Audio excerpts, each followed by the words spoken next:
The Titan II was an intercontinental ballistic missile and space launcher developed by the Glenn L.Martin Company from the earlier Titan I missile. Titan II was originally designed and used as an ICBM, but was later used as a medium-lift space launch vehicle to carry payloads for the United States Air Force, National Aeronautics and Space Administration and National Oceanic and Atmospheric Administration. Those payloads included the USAF Defense Meteorological Satellite Program, the NOAA weather satellites, and NASA's Gemini manned space capsules. The modified Titan II SLVs were launched from Vandenberg Air Force Base, California up until 2003. Titan II missile. The Titan II ICBM was the successor to the Titan I, with double the payload. Unlike the Titan I, it used hydrazine-based hypergolic propellant which was storable and reliably ignited. This reduced time to launch and permitted it to be launched from its silo. Titan II carried the largest single warhead of any American ICBM, LGM-25C missile. The missile consists of a two-staged rocket engine-powered vehicle and a re-entry vehicle. Provisions are included for in-flight separation of Stage 2 from Stage 1, and separation of the RV from Stage 2. Stage 1 and Stage 2 vehicles each contain propellant and pressurization, rocket engine, hydraulic and electrical systems, and explosive components. In addition, Stage 2 contains the flight control system and missile guidance set. Airframe. The airframe is a two-staged aerodynamically stable structure that houses and protects the airborne missile equipment during powered flight. The missile guidance system enables the shutdown and staging enable relay to initiate Stage 1 separation.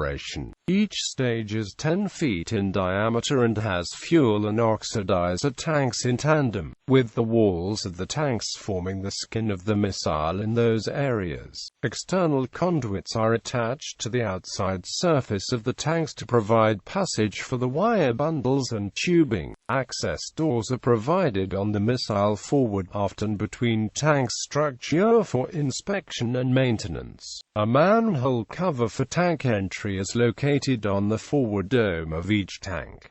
Stage 1 airframe. The Stage 1 airframe consists of an interstage structure, oxidizer tank, forward skirt, oxidizer tank, intertank structure, and fuel tank. The interstage structure, oxidizer tank, forward skirt, and intertank structure are all fabricated assemblies utilizing riveted skin, stringers and frame. The oxidizer tank is a welded structure consisting of a forward dome, tank barrel, an aft dome and a feed line. The fuel tank, also a welded structure, consists of a forward dome, tank barrel, an aft cone, and internal conduit.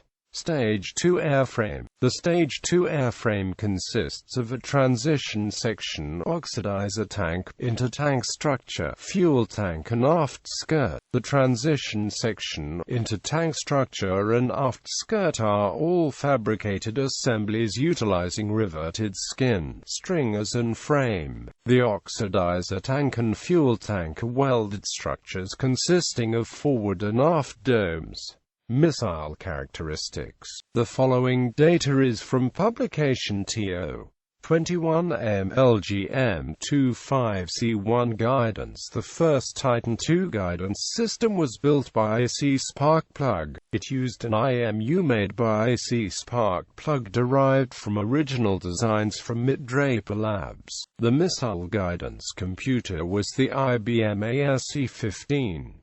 When spares for this system became hard to obtain, it was replaced by a more modern guidance system, the Delco Universal Space Guidance System. The USGS used a Carousel IVIMU and a Magic 352 computer. Development. The Titan rocket family was established in October 1955, when the Air Force awarded the Glenn L.Martin Company a contract to build an intercontinental ballistic missile. It became known as the Titan I, the nation's first two-stage ICBM and first underground silo-based ICBM. The Martin Company realized that the Titan I could be further improved and presented a proposal to the U.S. Air Force for an improved version. It would carry a larger warhead over a greater range with more accuracy and could be fired more quickly. The Martin Company received a contract for the new missile, designated SM-68B Titan II, in June 1960. The Titan II was 50% heavier than the Titan I, with a longer first stage and a larger diameter second stage. The Titan II also used storable propellants, Aerozine 50, which is a 1-to-1 mixture of hydrazine and unsymmetrical dimethylhydrazine and dinitrogen tetroxide. The Titan I, whose liquid oxygen oxidizer must be loaded immediately before launching, had to be raised from its silo and fueled before launch. The use of storable propellants enabled the Titan II to be launched within 60 seconds directly from within its silo. The hypergolic nature made them dangerous to handle. A leak could lead to explosions, and the fuel was highly toxic. However, it allowed for a much simpler and more trouble-free engine system than on cryogenically fueled boosters. The first flight of the Titan II was in March 1962, and the missile, now designated LGM-25C, reached initial operating capability in October 1963. The Titan II contained one W-53 nuclear warhead in a Mark Chapter 6 re-entry vehicle with a range of 9,325 miles. The W-53 had a yield of 9 megatons. This warhead was guided to its target using an inertial guidance unit. The 54 deployed Titan IIs formed the backbone of America's strategic deterrent force until the LGM-30 Minuteman ICBM was deployed en masse during the early to mid-1960s. 12 Titan IIs were flown in NASA's Gemini manned space program in the mid-1960s. The Department of Defense predicted that a Titan II missile could eventually carry a warhead with a 35 megaton yield, based on projected improvements. However, that warhead was never developed or deployed. This would have made this warhead one of the most powerful ever, and in terms of power-to-weight ratio, advantageous over the B-41 nuclear bomb by almost double. Launch history and development. The first Titan II launch was carried out on March 16, 1962 from LC-16 at Cape Canaveral and was otherwise successful but for one problem: excessive longitudinal vibrations in the first stage. While this was of little concern to the Air Force, it greatly worried NASA officials who believed that this phenomenon would be harmful to astronauts on a manned Gemini flight. Another 3 Titan tests were carried out during the summer, and on 2 of those flights the second stage engine underperformed. In both cases, the reason for this was different and apparently unconnected. Aside from pogo oscillation, the Titan II was experiencing other teething problems that were expected of a new launch vehicle. The July 25th test had been scheduled for June 27, but was delayed by a month when the Titan's right engine experienced severe combustion instability at ignition that caused the entire thrust chamber to break out of the booster and fall down the flame deflector pit, landing about 20 feet from the pad.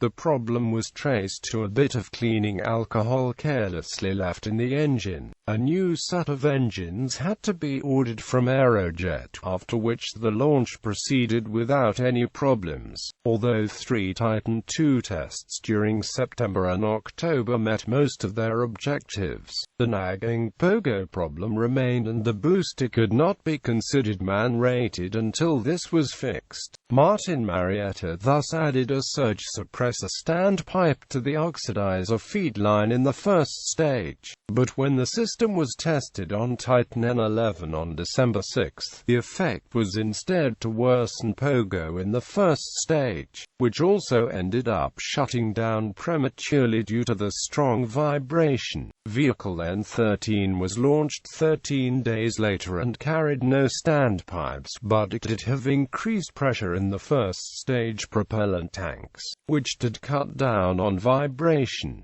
In addition, the oxidizer feed lines were made of aluminum instead of steel. On the other hand, the exact reason for pogo was still unclear and a vexing problem for NASA. The 10th Titan II flight took place on January 10. While it appeared that the pogo problem was largely contained on this flight, the second stage engine again underperformed and the missile only flew half its intended trajectory. While previous second stage problems were blamed on POGARD, this could not be the case for N15. Meanwhile, combustion instability was still an issue and was confirmed by Aerojet static firing tests which showed that the LR-91 liquid propellant engine had difficulty attaining smooth burning after the shock of startup. Efforts to man-rate the Titan II also ran afoul of the fact that the Air Force and not NASA was in charge of its development. The former's primary aim was to develop a missile system, not a launch vehicle for Project Gemini, and they were only interested in technical improvements to the booster insofar as they had relevance to that program. On January 29, the Air Force Ballistic Systems Division declared that pogo in the Titan had been reduced sufficiently enough for intercontinental ballistic missile use and that no further improvements needed to be made, while adding more pressure to the propellant tanks had reduced vibration. It could only be done so much before putting unsafe structural loads on the Titan, and in any case the results were still unsatisfactory from NASA's point of view. While BSD tried to come up with a way to help NASA out, they finally decided that it was not worth the time, resources, and risk of trying to cut down further on pogo, and that the ICBM program ultimately came first. Despite the Air Force's lack of interest in man-rating the Titan II, General Bernard Adolph Schriever assured that any problems with the booster would be fixed. BSD decided that 0.6 gigaseconds was good enough despite NASA's goal of 0.25 gigaseconds, and they stubbornly declared that no more resources were to be expended on it. On March 29, 1963, Schriever invited Space Systems Development and BSD officials to his headquarters at Andrews Air Force Base in Maryland, but the meeting was not encouraging. Brig. Gen. John L. McCoy reaffirmed BSD's stance that the pogo and combustion instability problems in the Titan were not of serious issue to the ICBM program, and it would be too difficult and risky at this point to try to improve them for NASA's sake. Meanwhile, Martin Marietta and Aerojet both argued that most of the major development problems with the booster had been solved and it would only take a little more work to man-rate it.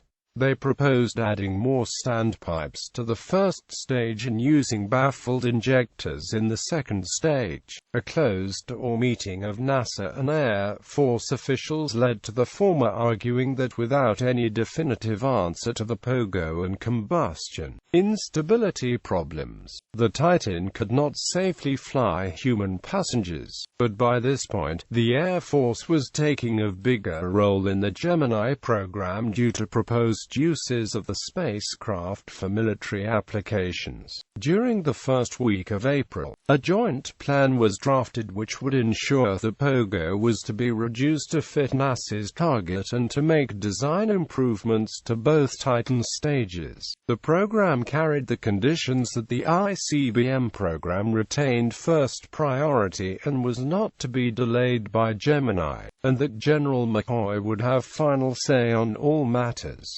Meanwhile, the Titan II development program faltered severely during the first half of 1963. On February 16, Vehicle N-7 was launched from a silo at Vandenberg Air Force Base in California and malfunctioned almost immediately at liftoff. An umbilical cord failed to separate cleanly, ripping out wiring in the second stage, which not only cut power to the guidance system, but also prevented the range safety charges from being armed. The missile lifted with a continuous uncontrolled roll, and at about T+15 seconds, when the pitch and roll program would normally begin, it began a sudden sharp downward pitch. Launch crews were in a panic as they had a missile that was not only out of control, but could not be destroyed and might end up crashing into a populated area. Fortunately, the Titan's errant flight came to an end after flipping almost completely upside down, which caused the second stage to separate from the stack.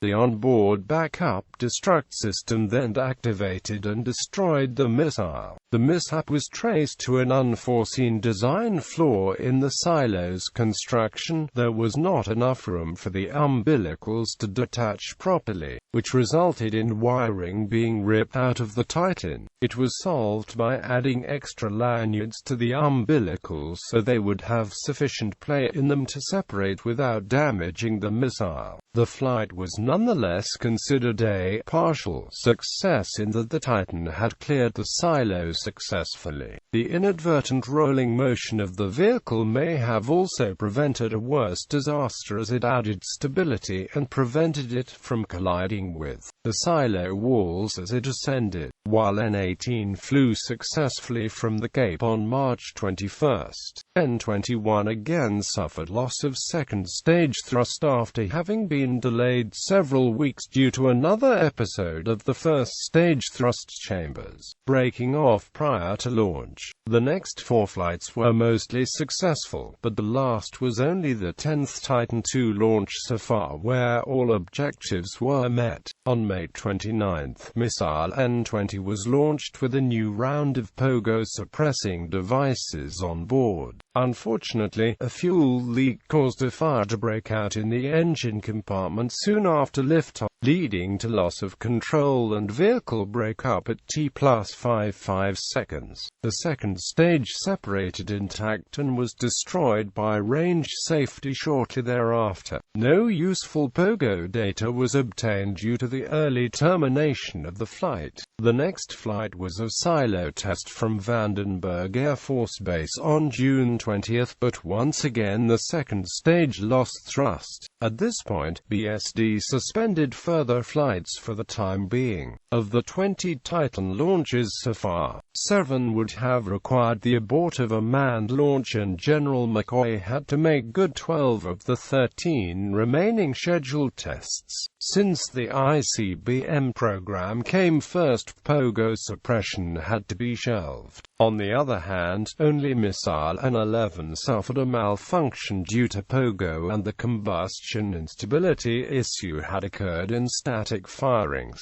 but not any actual flights. All Titan II failures save for N-11 were caused by hydraulics, fuel leaks, bad wiring, or other problems of that nature. The trouble appeared to be with Aerojet, and a visit of MSC officials to the Sacramento, California plant in July revealed a number of extremely careless handling and manufacturing processes. Service history. The Titan II was in service from 1963 to 1987. There were originally 63 Titan II Strategic Air Command missiles. 9 were deployed to Vandenberg Air Force Base Training Base in California. 18 of the missiles were on 24-hour continuous alert surrounding Davis Monthan Air Force Base near Tucson, Arizona. The remaining missiles were deployed to Little Rock Air Force Base in Arkansas, and McConnell Air Force Base in Wichita, Kansas. Mishaps. In August 9, 1965, a fire and resultant loss of oxygen when a high-pressure hydraulic line was cut with an oxyacetylene torch in a missile silo near Searcy, Arkansas killed 53 people, mostly civilian repairmen doing maintenance. The fire occurred while the 750-ton silo lid was closed, which contributed to a reduced oxygen level for the men who survived the initial fire. 2 men escaped alive, both with injuries due to the fire and smoke, one by groping in complete darkness for the exit. The missile survived and was undamaged. On August 24, 1978, One Airman SSGT Robert Thomas was killed out of sight outside Rock, Kansas when a missile in its silo leaked propellant. Another airman, A1C Irby Hepstall, later died from lung injuries sustained in the spill. On September 19, 1980, a major mishap occurred after a socket from a socket wrench rolled off a platform and punctured the missile's Stage 1 fuel tank, subsequently causing the missile to collapse. Due to the hypergolic propellants involved, the entire missile exploded a few hours later, killing an Air Force Airman SRA David Livingston, and destroying the silo. Interestingly, this was the same missile that had been in the silo during the deadly fire at Site 373-4, refurbished and relocated after the incident.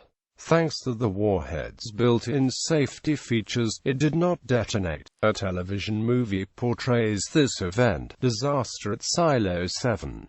Author Eric Schlosser published a book centered on the accident, Command and Control, Nuclear Weapons, the Damascus Accident, and the Illusion of Safety, in September 2013. Retirement. It is a common misconception that the Titan IIs were decommissioned because of a weapons reduction treaty, but in fact, they were simply aging victims of a weapons modernization program. Because of the volatility of the liquid fuel and the problem with aging seals, the Titan II missiles had originally been scheduled to be retired beginning in 1971.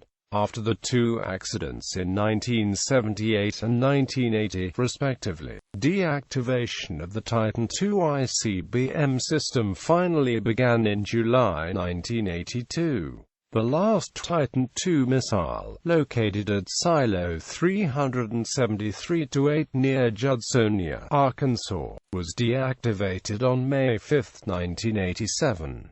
With the warheads removed, the deactivated missiles were initially placed in storage at Davis Monthan Air Force Base, Arizona and the former Norton Air Force Base, California, but were later broken up for salvage in 2006. A single Titan II complex belonging to the former Strategic Missile Wing at Davis Monthan Air Force Base escaped destruction after decommissioning, and is open to the public as the Titan Missile Museum at Sahuarita, Arizona. The missile resting in the silo is a real Titan II, but was a training missile and never contained fuel, oxidizer or a warhead. Number of Titan II missiles in service by year: 1963 to 56, 1964 to 59, 1965 to 59, 1966 to 60,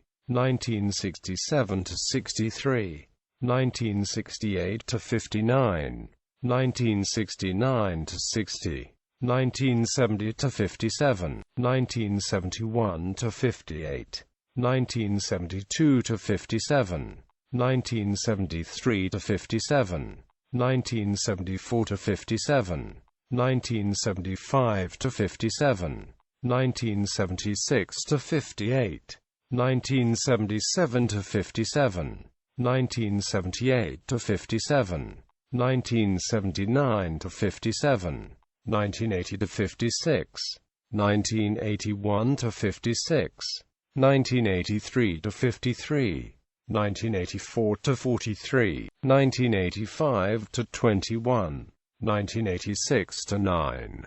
Operational units. Each Titan II ICBM wing was equipped with 18 missiles, 9 per squadron, with 1 each at dispersed launch silos in the general area of the assigned base. See Squadron article for geographic locations and other information about the assigned launch sites. 308th Strategic Missile Wing, 1 April 1962 to 18 August 1987. Little Rock Air Force Base, Arkansas. 373d Strategic Missile Squadron, 374th Strategic Missile Squadron, 308th Missile Inspection and Maintenance Squadron, 381st Strategic Missile Wing, 1 March 1962 to 8 August 1986. McConnell Air Force Base, Kansas. 532d Strategic Missile Squadron, 533d Strategic Missile Squadron, 390th Strategic Missile Wing, 1 January 1962 to 31 July 1984. Davis Monthan Air Force Base, Arizona. 570th Strategic Missile Squadron, 571st Strategic Missile Squadron, 1st Strategic Aerospace Division. Vandenberg Air Force Base, California. 395th Strategic Missile Squadron, 1 February 1959 to 31 December 1969. Operated 3 silos for technical development and testing, 1963 to 1969. Note: in 1959, a 5th Titan II installation at the former Griffiths Air Force Base, New York was proposed but never constructed. Titan II missile disposition. 33 Titan II research test missiles were built and all but one were launched, either at Cape Canaveral Air Force Station, Florida, or Vandenberg Air Force Base, California, from March 1962 through April 1964. The surviving N-10 AF Sir. No. 61-2738 60th-6817 resides in the silo at the Titan Missile Museum, operated by the Pima Aeronam Space Museum at Green Valley, south of Tucson, Arizona, on Interstate 19. 12 Titan II Gemini launch vehicles were produced. All were launched from the then Cape Kennedy Air Force Station from April 1964 through November 1966. The top half of GLV-562-12560 was recovered offshore following its launch and is on display at the U.S. Space NAMP Rocket Center, Alabama. 108 Titan II ICBM were produced. 49 were launched for testing at Vandenberg Air Force Base from July 1964 through June 1976. 2 were lost in accidents within silos. 1 B-2AF Sir. Number 61-2756 was given to the U.S. Space NAMP Rocket Center in Huntsville, Alabama in the 1970s. The 56 surviving missiles were pulled from silos and individual base stores and all transferred to the then Norton Air Force Base, California during the 1980s. They were stored under plastic coverings and had helium pumped into their engine components to prevent rust. 2 buildings at Norton Air Force Base held the missiles, Building 942 and 945. Building 945 held 30 missiles, while Building 942 held 11 plus a single Stage 1. The buildings also held extra stage engines and the interstages. 14 full missiles and 1 extra second stage had been transferred from Norton Air Force Base to the manufacturer Martin Marietta at Martin's Denver, Colorado facility for refurbishment by the end of the decade. 13 of the 14 were launched as 23 gigaseconds.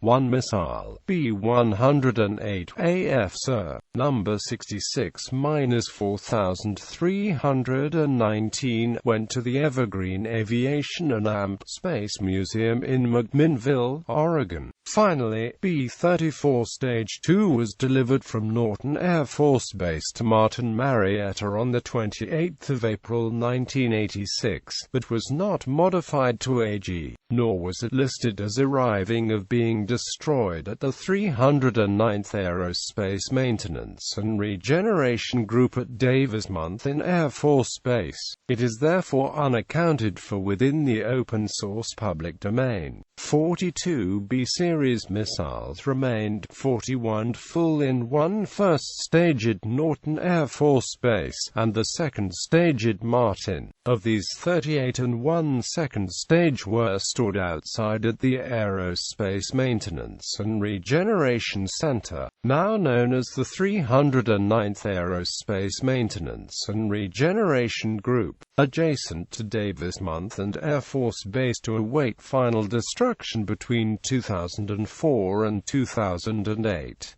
4 of the 42 were saved and sent to museums. Air Force Base Silo deactivation date ranges: Davis Monthan Air Force Base, the 10th of August 82 to 28 June 1984. McConnell Air Force Base, the 31st of July 1984 to 18 June 1986.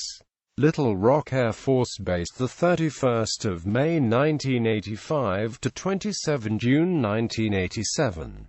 Titan II movement dates: Titan IIBs moved to Norton Air Force Base between the 12th of March 1982 through the 20th of August 1987. Missiles relocated to AMARC at Davis Monthan Air Force Base prior to April 1994 closure of Norton Air Force Base due to BRAC 1989 action. Titan IIBs delivered to Martin Marietta, Denver between the 29th of February 1986 through the 20th of September 1988. Titan IIBs delivered to AMARC the 25th of October 1982 through the 23rd of August 1987. Titan IIBs destroyed at AMARC the 7th of April 2004 through the 15th of October 2008. Titan IIBs destruction periods at AMARC the 7th of April 2004 by 2, the 17th of August 2005 by 5, the 12th of January, the 17th of January 2006 by 10, the 9th of August 2007 by 3,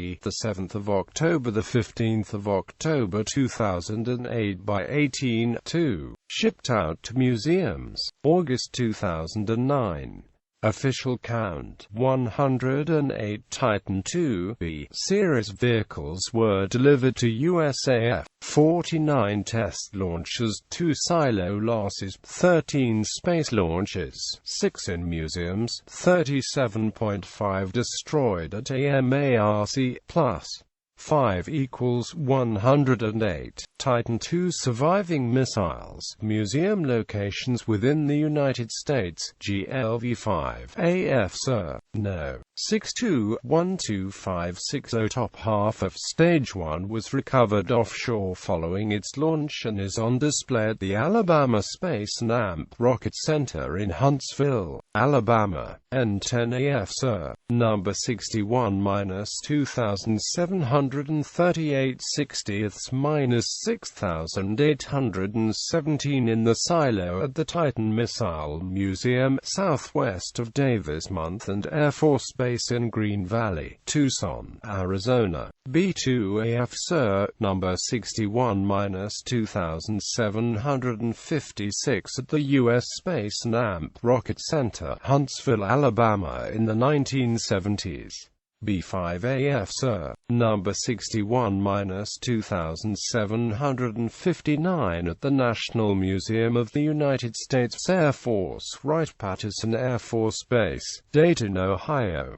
B-14 AF Sir. Number 61-2768 at the Stafford Museum, Oklahoma. B-44 16th AF Sir, number 620025 at the National Museum of Nuclear Science and AMP History adjacent to Kirtland Air Force Base, Albuquerque, New Mexico. B-104 AF Sir, number 66-4315 at the Spaceport USA Rocket Garden, Kennedy Space Center, Florida. B-108 AF Sir, number 66-4319 at the Evergreen Aviation Museum in McMinnville, Oregon. Note: B-34 Stage 2 was delivered from Norton Air Force Base to Martin on April 28, 86 but was not modified to AG, nor was it listed as arriving or being destroyed at AMARC. It is therefore unaccounted for.